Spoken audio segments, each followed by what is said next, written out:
السلام علیکم ورحمۃ اللہ وبرکاتہ۔ عید کی نماز کے متعلق لاک ڈاؤن میں عید کی نماز کیسے پڑھنا ہے، بار بار اس کے حوالے سے سوالات آ رہے تھے اور مجھے ان کے جوابات کا انتظار تھا۔ میں اگر چاہتا تو جواب دے دیتا، لیکن میں اپنے بڑے اور اکابر علماء کرام کا انتظار کر رہا تھا کہ ان کے فتوے آ جائیں، اس کے بعد اس کے کلپ بنائے جائیں۔ اب الحمدللہ شہر قاضی ممبئی مہاراشٹرا حضرت علامہ مولانا مفتی محمود اختر صاحب قبلہ کا بھی فتویٰ آ چکا ہے کہ لاک ڈاؤن میں عید کی نماز کیسے پڑھنی ہے، اور الجامعۃ الاشرفیہ مبارک پور کے صدر مفتی حضرت علامہ مولانا مفتی نظام الدین صاحب قبلہ کا بھی فتویٰ آ چکا ہے کہ عید کے دن لاک ڈاؤن میں ہمیں کیسے نماز ادا کرنی ہے۔ آپ سے گزارش ہے کہ اچھے انداز میں اس کلپ کو سن لیں اور سیکھ لیں کہ کوئی بد مذہب آپ کو بہکانے کی کوشش نہ کر سکے اور وہ بہکا نہ سکے۔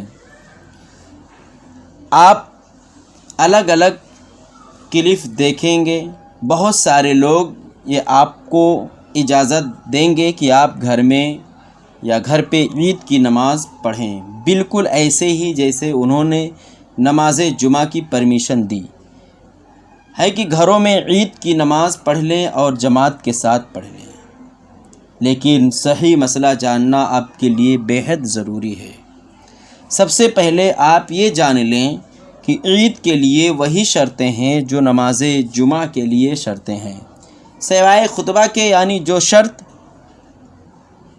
جمعہ قائم کرنے کے ہیں وہی شرط عید بھی قائم کرنے کے لیے ہیں۔ بس فرق یہ ہے کہ جمعہ کے لیے خطبہ شرط ہے اور عید کے لیے شرط نہیں، یہ ایک فرق ہے۔ دوسری چیز آپ یہ سمجھ لیں کہ ہماری اور آپ سب کی یہی امیدیں بدھی ہوئی ہیں کہ اگر مسجد کھلی ہوئی ہوتی اور عیدگاہ کھلے ہوتے یا پرمیشن ہوتا تو ہم ضرور وہاں جا کر عید کی نماز ادا کرتے، یہ ہماری نیت تھی۔ اگرچہ ہم جسمانی طور پر عیدگاہ میں یا عید کی نماز میں شامل نہیں ہو رہے ہیں، لیکن نیت کے اعتبار سے ہم ضرور شامل ہیں۔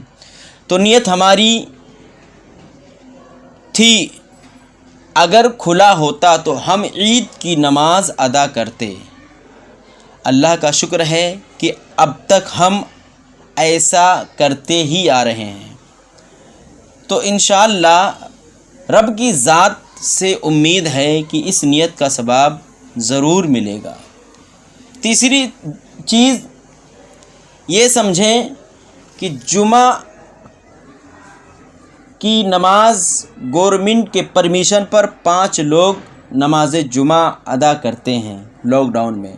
اگر یہی پرمیشن عید کی نماز کے لیے بھی رہتی ہے، جیسا کہ ظاہر ہے کہ اس سے زیادہ نہیں ہوگی، تو وہی لوگ صرف عید کی نماز ادا کریں گے مسجد میں جماعت کے ساتھ، جو جمعہ میں رہا کرتے تھے۔ اور ان کے علاوہ اور لوگ ہیں وہ نماز عید، یعنی عید کی نماز گھروں میں ہرگز ادا نہیں کریں گے، نہ جماعت کے ساتھ اور نہ ہی تنہا پڑھیں گے۔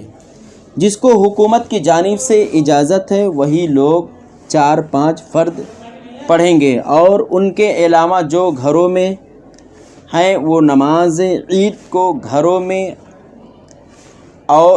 میں اور نہ تنہا پڑھیں گے۔ اب انہیں کون سی نماز پڑھنی ہے، اب اس کے حوالے سے آپ مفتی نظام الدین صاحب کے فتوے ملاحظہ فرمائیں۔ جیسا کہ مفتی نظام الدین کا فتویٰ ہے، رد المختار وغیرہ میں ہے کہ حدیث شریف میں ہے کہ نبی پاک صلی اللہ تعالی علیہ وسلم نماز عید سے پہلے عیدگاہ میں کوئی نماز نہیں پڑھتے تھے، جب آپ گھر واپس آ جاتے تو 2 رکعت نماز پڑھتے۔ یہ حدیث سنن ابن ماجہ میں صحابی رسول حضرت ابو سعید خدری رضی اللہ تعالیٰ عنہ سے مروی ہے، ایسے ہی فتح القدیر میں ہے۔ اس طرح ان سال آپ کو سرکار مدینہ صلی اللہ علیہ وسلم کی اس نماز پر عمل کرنے کی سعادت مل رہی ہے، اور یہ سعادت بھی بہت ہے۔ تو مفتی نظام الدین صاحب کے فتوے میں جو موجود ہے وہ یہ ہے کہ موجود ہے کہ نماز عید کے بعد 4 رکعت نماز گھروں میں پڑھنا مستحب ہے۔ یہ بھی ایک ہے، کب عید کے بعد 4 رکعت نماز گھر کے اندر پڑھنا گھر کے اندر مستحب ہے۔ یوں ہی چاشت کی نماز پڑھنے میں حدیث پاک میں بڑی فضیلت آئی ہے۔ اب عید کی نماز کا جو وقت ہوتا ہے وہ چاشت ہی کا وقت ہوتا ہے۔ اس طرح اگر دیکھا جائے کہ چاشت کی نماز جو 4 رکعت پڑھی جاتی ہے اس کی بھی حدیث شریف میں بڑی فضیلت آئی ہے۔ تو فرماتے ہیں لہٰذا نماز عید کے بعد یعنی 4 رکعت نماز جو پڑھی جاتی ہے یا 2 رکعت نماز پڑھی جاتی ہے نماز عید کے بعد جو نماز پڑھی ہے، تو عید کی نماز مسجد عیدگاہ میں ہو جانے کے بعد ہم لوگ اپنے گھروں میں اپنے گھر والوں کے ساتھ نماز نفل 4 رکعت یا 2 رکعت پڑھیں۔ کیا جماعت کے ساتھ یا تنہا؟ تو اگر جماعت کے ساتھ پڑھیں تو اختصار میں پڑھیں، مگر بہتر اور افضل یہی ہے کہ تنہا نماز پڑھے، یا تو 4 رکعت نماز پڑھے یا تو 2 رکعت پڑھے۔ 4 رکعت پڑھے گا تو ثواب زیادہ ملے گا، 2 رکعت پڑھے گا تو ثواب کم ملے گا۔ اس کے بعد جب سلام پھیرے، یعنی 2 رکعت پڑھنے کے بعد سلام پھیرے یا 4 رکعت پڑھنے کے بعد سلام پھیرنے کے بعد اللہ اکبر لا الہ الا اللہ واللہ اکبر وللہ الحمد 34 مرتبہ پڑھے۔ ایک اس وجہ سے کہ حدیث شریف میں اس کی فضیلت آئی ہے، اور دوسری اس وجہ سے کہ عید کی نماز میں ہر رکعت میں 3 بار اللہ اکبر پڑھنے کا حکم ہے، جس کا مقصود اللہ تعالیٰ کی بڑائی کا اظہار ہے، اور آپ اس بڑائی کا اظہار اپنے گھروں میں اس طرح کر لیجئے۔ تو بات سمجھ میں آ گئی ہوگی کہ 34 مرتبہ اللہ اکبر لا الہ الا اللہ واللہ اکبر وللہ الحمد، اگر یہ یاد نہ ہو تو صرف اللہ اکبر 34 مرتبہ کرے۔ اب نیت ان 2 رکعت اور 4 رکعت کی نیت کیسے کی جائے گی تو سماعت کریں۔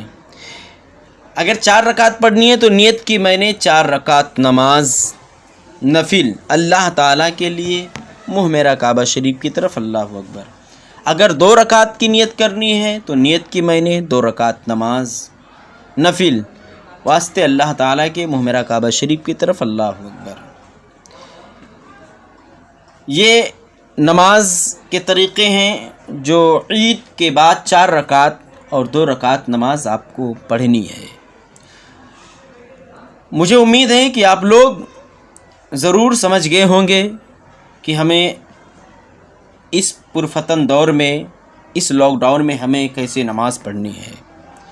ایک بات دھیان سے سن لے، عید بہت سادہ طریقے سے منائے، دھلے ہوئے صاف ستھرے کپڑوں کو کافی سمجھے، محتاجوں کی حاجت روائی کریں، خاص کر پڑوسی کے دل جوئی کریں، کہیں بھی بھیڑ بھاڑ لگانے سے بچیں، شاپنگ وغیرہ سے بچیں، ماحول خراب مت کریں، اپنے آپ کو اور دوسروں کو بھی بچائیں، اور اس مسئلے کو آپ بغور سماعت کریں، غور سے سنیں اور ابھی تک جو حضرات ہمارے چینل رضوی ایجنسی کو سبسکرائب نہ کیے ہوں تو جلد سے جلد سبسکرائب کر لیں تاکہ ہر دن آپ کو نئے نئے مسئلے ملتے رہیں۔ السلام علیکم ورحمۃ اللہ وبرکاتہ۔